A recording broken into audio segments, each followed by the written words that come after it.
Nagbabalik ang House at Your Service. Sa bahaging ito, pag-uusapan natin ang mga isyong legal at gagabay sa tamang hakbang para maresolba ang kanilang problema.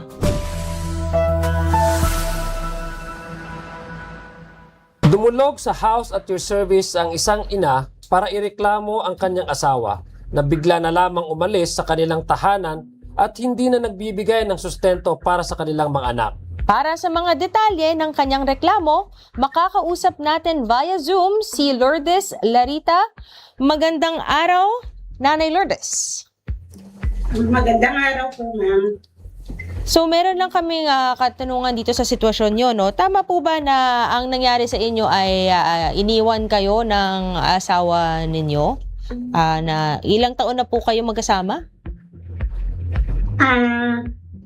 Kinasal po kami ng 2009 po. 2009. So matagal-tagal na rin. Kailan po kayo iniwan ng asawa nyo? At bakit naman bigla kayong iniwan ng asawa nyo? Ano to? Away? Away mag-asawa? Baka pwede niyo po sa amin na ikwento, Nanay, ano pong nangyari kung bakit humantong sa hiwalayan ang inyong relasyon? Ganito po yun, ma'am, sir. Hindi naman po kami nag-away. Nagpaalam po siya magtrabaho. Isa po siyang mako-coordinator.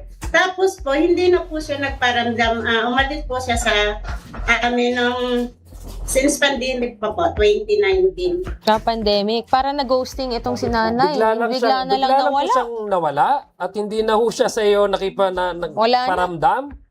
Opo, ma'am. Tapos po, nabalitaan ko na lang po na meron po siyang kinakasama. So, simula po umalis siya. Bago yun, Zia, no? Gusto ko lang tanong, may mga anak po ba kayo? Meron po, ma'am. 4 po. 4. Oo, sorry. Kaya nga, tinatanong ko, since 2019, ghosting nga. So, simula po doon, Nanay, nawala siya. Paano po, wala na pong sustento din sa mga anak niyo? Wala na po, sir. Ako na po talaga bumubuhay sa 4 kong anak, sir. Anong trabaho nyo, Nanay Lourdes? Nung na po yun, marami po. Nag-on-call po na labandera, tagalinis po ng bahay. Kahit ano po, yung mapakain ko lang po. Ang mga anak nyo, mga ilang taon na ang mga ages nila? Anak ngayon po? Opo. Yung panganay ko po ay 20. Yung sumunod po ay 18, tapos po 17 at saka 14 po. So, pa-college na yan. Halos sunod-sunod, sabay-sabay. Opo, ma'am.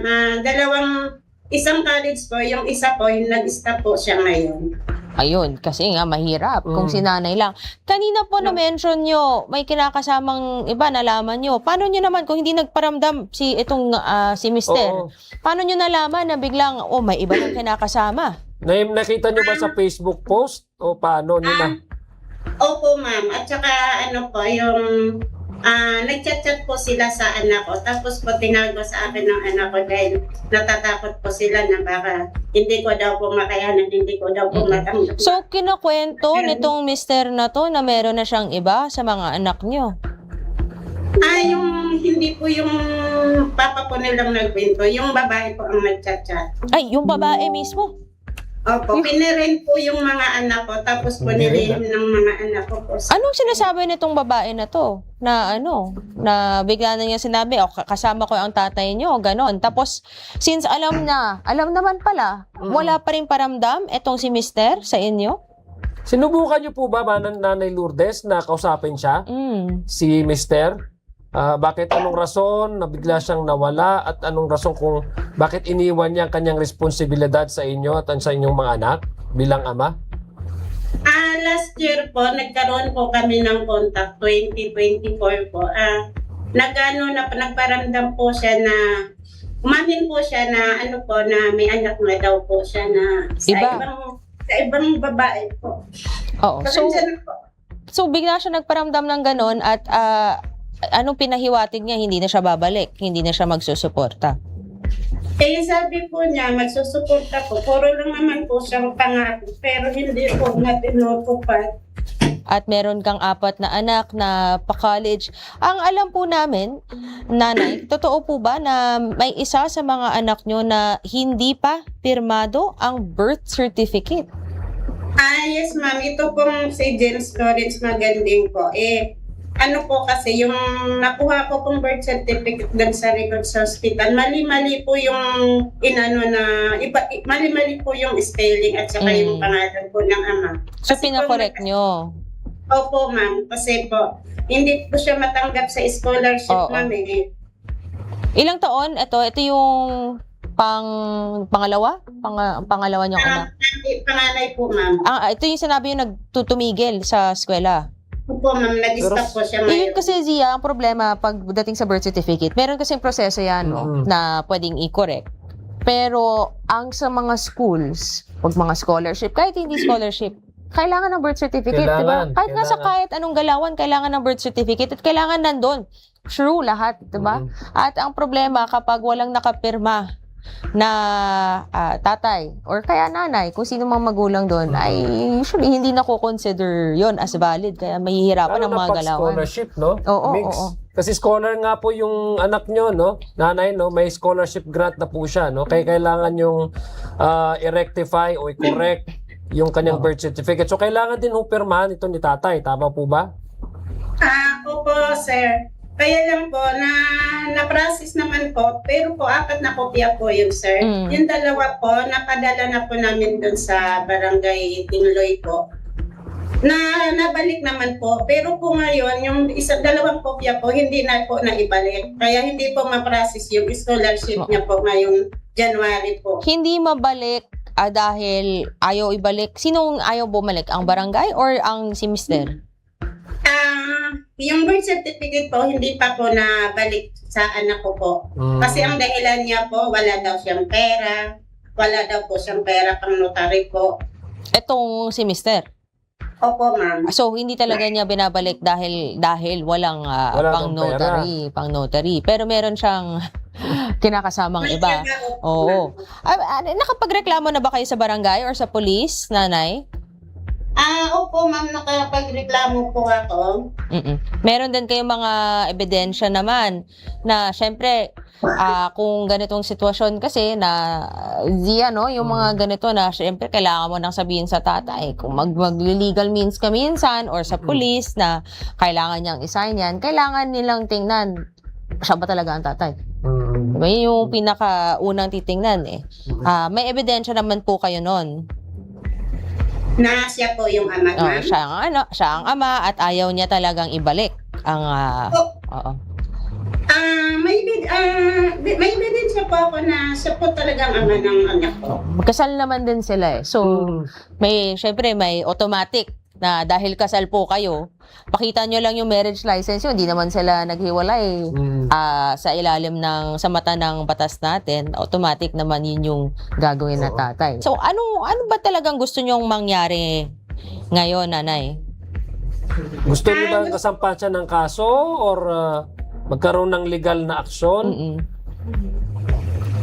Opo, sir. Gusto ko po siyang sampahan ng kaso po. Pero sa ngayon po, ang kailangan po talaga ay ang maano yung birth certificate ng anak ko kasi future niya po ang nakasalalay dito. Oo. Siyempre, mix, no? Gusto din natin marinig ang panig ng kabila, no? Kasi para mabalanse natin kung ano yung mga impormasyon na natatanggap natin. At sinubukan nga po natin kunan ng panig ang kanyang asawa po ni Nanay Lourdes, subalit hindi po sumasagot sa aming mga tawag at mensahe. Kaya para naman bigyan linaw ang problema ni Nanay Lourdes, makakausap natin sa telepono si Police Major Janeline Udal, ang Women and Children's Protection Desk o WCPD ng Bulacan. Magandang araw. Hello po, good morning po sa ating lahat. Magandang araw, ma'am. Kasama po namin ngayon si Ma'am Lourdes. No, ang lireklamo po niya ang kanyang asawa na maliban sa inabandon po siya. I think ang pinaka-importante dito ay inabandon siya, hindi na binibigyan ng sustento ang anak. Nung una, nagbibigay pa ng sustento, ngayon hindi. At ang pinakamabigat dito ay kailangan ng pirma ng corrected birth certificate para sa scholarship ng isa sa mga anak nila. At ngayon, ayaw naman nagdadahilan itong lalaki na to dahil kesyo yung notary, yung mga need ng mga pambayad. So, mga ganito ba? May abandonment, may hindi pagsusuporta, meron pag we withhold sa isang dokumento napaka-importante. Pasok po ba to sa Violence Against Women and Children or ang VAUSI? Actually po, yung nangyari po kay nanay, pasok po talaga yan sa VAUSI, yung ating Anti-Violence Against Women and Their Children. Pumapasok po ito actually sa economic abuse. Kasi meron po silang usapan nga po na magsusustento po siya pero hindi naman po niya tinutuloy. Ang tamang proseso po nito talaga ay magreklamo po siya sa WCPD. Kung sa San Jose po, meron po tayong WCPD na assign doon para po matulungan siya. Para lang maintindihan ng mga nanonood, nakikinig po sa atin, ma'am, no? Ang VAUSI kasi, usually, diba sinasabi ng mga tao, ay binubugbog. Ang na-mention nyo, economic abuse, kasi meron ganitong aspeto ang VAUSI, no? Ang pag-withhold sa sustento. Tama po ba? Yes po, kasi ang VAUSI po kasi, ma'am, meron po tayong 4 na forms of violence. Ito nga po yung physical abuse, na kung saan po sinasaktan yung biktima.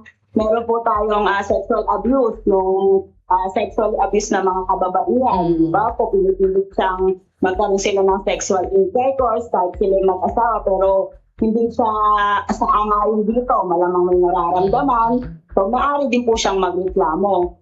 Then, meron po tayong tinatawag na psychological abuse. Dito naman po pumapasok ang pananakit verbally na kung saan po nagiging dahilan po para magkaroon ng anxiety or depression ng mga kababaihan. And then the last one po yung ating tinatawag na economic abuse. Ito nga po yung pinagdadaanan ngayon nanay na kung saan hindi po siya nagkakaroon ng tamang sustento. Dahil ayaw po sa saligang batas, kapag po ang mag-asawa, illegal na mag-asawa, kasal, obligado pong sustento ng lalaki ang kanyang asawa at ang kanyang mga anak. Ayun, Zia, Yeah, no? okay. May ganong aspeto Oo. na VAUSI din papasok ang Hindi lang pala physical, no? Pati hindi economic pagsustento. abandonment, no? Sinasabi ay pwedeng mag-qualify yun dun sa definition ng violence against May women and financial children. aspect na eh. Tama. Oo, So, oo. ma'am, kapag may kinakasama na ang asawa at may mga anak may mga anak din sa kanyang mga kinakasama, may pananagutan pa rin po ba, ma'am, ba siya sa kanyang sa naging asawa niya tulad sa case na ito si Ma'am Lourdes na may 4 silang anak tapos meron naman siyang kinakasama Oo, na may bago. according kay Ma'am May anak Lourdes na rin, ay bago. may anak na rin po ba? So, ano po ano po yung ibang pananagutan ni tatay maliban po doon sa mga nasabi niyo pong posibleng maging reklamo sa kanya under the VAUSI? Actually po, dahil yun nga po, kasal po sila nung ating biktima, maaaring yun pong magreklamo yung ating biktima ng concubinage. Na kung saan po, dahil naligaw silang mag-asawa, ayon po sa saligang batas, dahil po sila ay matagal naghiwalay, hindi po yun nagiging dahilan para magkaroon ng panibagong partner o panibagong pamilya ang isang lalaki dahil siya po ay legally married. Ayan, dapat nakikinig ang mga tao ngayon. Ang pinaka magiging problema po nila, actually, pati po yung babae na kinakasama niya, ay pwede rin pong makasuhan under concubinage po. Oo. So, Gusto ko lang klaro rin sa mga nanonood na yung mga concubinage na to, at ito sinasabi ko talaga to, Zia, no? Ang kaiba ng concubinage adultery, pagdating sa concubinage, kailangan may proof din na nagsasama talaga sila. Binabahay. Yes po. Diba? Kasi kung hindi, kung textmates lang, hindi pwede yun. Dapat may bahay. At I kasama think sila. meron dito sa sitwasyon na to. May tanong lang ako, ma'am. Itong sa sitwasyon dun sa birth certificate, saan po pwede po bang maipilit? Dahil nga kung maisipan ni Ma'am Lourdes Nanay Lourdes na kasuhan nga na under VAUSI or iba naman po yung sa concubinage, pero paano tong sitwasyon sa birth certificate na ayaw nga i-release dahil maraming ang mga dahilan? Actually po, yung sa birth certificate po, kailangan po talaga na magkaroon sa ng katibayan. Sabi nga po kanina nung nakikinig ako is yung katibayan na yung bata po na yon ay anak po talaga ng kanyang asawa. Kasi alam naman po natin under the law, is kailangan po acknowledge po ng isang lalaki yung bata para po ito ay maturing na nabibilang po sa kanyang mga Kaya legitimate dito child po. papasok yung marriage certificate dahil proof naman yon na dahil pinanganak during the marriage is it's already yung prueba nun mabigat na. Siyempre may mga others, no. So sa ganitong sitwasyon, ma'am, ano po Actually po yung mga kapitbahay, even po yung mga barangay officials, di ba po, pag ang babae po nabubuntis, Nalalaman, meron po oo. silang mga medical na ginagawa po doon sa barangay. Pwede po yung mga mag-witness na katunayan po na during nagsasama sila is talaga po yung kanyang asawa kasi ating biktima po ay nabuntis noong mga panahon na yun at yun nga po ang naging bunga. Dito may halaga yung mga marites diyan, no? Na mga Pero gusto ko lang malaman kasi medyo na controversial ako, medyo naano ako doon, na-pick yung interest ko doon. Nanay Lourdes, pang ilan pong anak nyo itong yung nag-grantan po ng scholarship? Hindi, panganay. Panganay. So, Tatlo na yung anak ninyo, oo, tama? so panganay. So, Apat. so siya po yung panganay, no? Tama po ba? Opo, sir. Nanay Lourdes. Oo. So, kung ako tatanungin mo, Migs. Pag panganay, mas Pag panganay, alam na yun talaga yung tatay, di ba? Oo, yung So, mukhang yun na tatay na talaga. Oo, di ba? Pero kung may mga nandun naman sa mga barangay na kasama, syempre, no? So, ma'am, tanungin lang namin, no? Sa ganitong sitwasyon, dahil ang daming mga nangyari dito, mahirap talaga pag na-abandon ng mister at sa misis, pwedeng maraming mga bumunga ng mga kaso at mga problema. Anong matutulong po natin kay Nanay Lourdes? Actually po, doon po sa sitwasyon ni Nanay Lourdes, pwede naman po siyang dumulog sa ating Women's and Children's Protection Desk. Meron po tayo sa San Jose Police Station na talaga pong intended na nag-handle ng ganyang cases para po agaran po nating ma-actionan yung problema po ni nanay. With regards naman po dun sa tamang sustento, ang maipapayo ko po sa kanya is talagang gawin niya po kung ano yung gusto niyang mangyari. Kasi matagal na rin naman pong panahon na hindi po sila nasustentoan ng tama. So it's about time naman po na mabigyan ng hostage siya yung nangyari pong pag-abandon na sa kanila. Hindi lamang po sa kanyang mga anak, kundi sa kanya po bilang asawa. At ang para maging clear lang kay Nanay Lourdes at sa mga nanonood, no, ma'am, pag lumapit po sa women's desk, no, women and children's desk, di lang sa opisina sa police station ninyo, pati sa mga iba't ibang police station, basta kompleto lang ang mga preba, mga ebidensya ay magagabayan naman po, no, nang nandun sa help desk kung ano-ano yung mga options kumbaga na pwedeng gawin sa mga sitwasyon po nila. Tama po ba? Yes po, actually po ang ating mga women's desk po is talagang trained po yan when it comes to handling of these cases po. Kaya po, umasa po yung ating mga kababayan na hindi po pababayaan ng ating mga WCPT ang mga ganitong nagiging biktima. So, Mix, ayun, no? Nalaman po natin kung paano po ang ating mga kababayan, lalong-lalo na mga kababayan, mga nanay na nalagay sa ganitong sitwasyon. Alam po na, according po kay Police Major Jaynalyn, ay po pwede naman ho kayo pumunta sa inyong mga barangay or police station na meron din pong women's desk, no, for protection of children and women. So, again, maraming salamat po, Police Major Jaynalyn Udal. Siya po yung Women and Children's Protection Desk o WCPD ng Bulacan. Thank you, ma'am, for joining us. Nanay Lourdes, base sa narinig nyo, sa mga advice, sa mga sinabi po ni ma'am sa pag-usapan natin, ano na plano mo? Ang dami mong mga choices. Pwede po ba humingi ng demand letter po? Kasi po marami na po akong pinuntahang mga ahensya, pero po hindi po nila ako binibigyan dahil hindi ko po kasi maibigay yung tunay na address talaga ng asawa ko po kasi nagtatago po siya sa ngayon. Yun yung mahirap, ma'am, no? Ako bilang isang abogado, pagdating sa demand letter, madaling gumawa ng demand letter, pero kung hindi natin nahahanap, no, hindi natin alam kung yung proper address, dun mahihirapan kasi pwedeng iba't ibang lugar. Unless, ang pinaka-okay siguro, kung alam nyo saan siya nagtatrabaho ngayon. dun diretso sa employer, dun diretso kung saan yung nagtatrabaho siya. Or dahil naman din, nagme-message itong kinakasama niyang babae dun sa mga anak nyo, ay tingnan nyo, mag-imbestiga kayo dyan sa kanyang mga page. Tingnan nyo, baka nandun malalaman kung saan at pwedeng pumunta dun. Pero again, mas mabuti na pumunta po kayo dun sa WC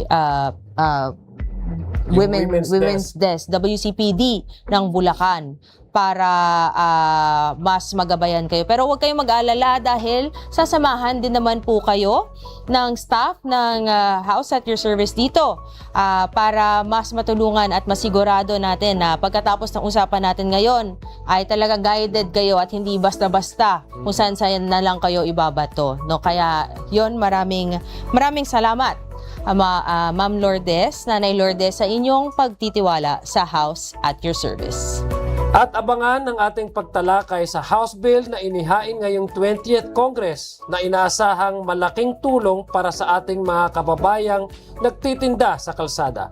Magbabalik ang House at Your Service.